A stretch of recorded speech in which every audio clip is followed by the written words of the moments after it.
অনেক দূরেরই রাস্তা, অনেকক্ষণ বসে বোর হচ্ছে, ঘুম ঘুমও পাচ্ছে। ও, একটু ঘুমিয়েই নি।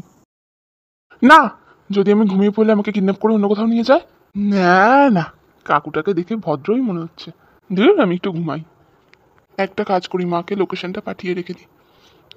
কিন্তু মা তো ঠিকঠাক ফোনই ইউজ করতে পারে না। একটা কাজ করি, হোয়াটসঅ্যাপে 700 জনকে পাঠিয়ে রেখে দিই, কেউ না কেউ তো আমাকে খুঁজে পাবে। খুব জল তেষ্টা পাচ্ছে। ওই তো জল, ওখান থেকে খাই।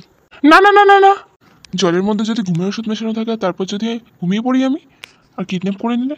না না না বাবা, কোনো দরকার নেই। এইটুকু চেষ্টা আমি সহ্য করে নিতে পারবো। এইটা আবার কোন রাস্তা দিয়ে নিয়ে যাচ্ছে চিনতে পারছি না তো।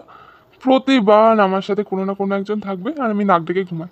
এই জন্য লোকে বলে রাস্তাগুলো চিনে রাখতে হয়। ভগবান, এইবারের মতো বাড়িতে পৌঁছে দাও, আর কখনো ক্যাব বুক করবো না। হ্যাঁ বাবা, কি বোর লাগছে, সাথে কেউ থাকলে না একটু গসিপ করতে পারতাম। হ্যাঁ, আমাকে যদি কেউ কিছু করে কি হবে? হ্যাঁ, আমাকে চেনে। আমি ছোটবেলা থেকে ক্যারেটে শিখেছি কি করতে।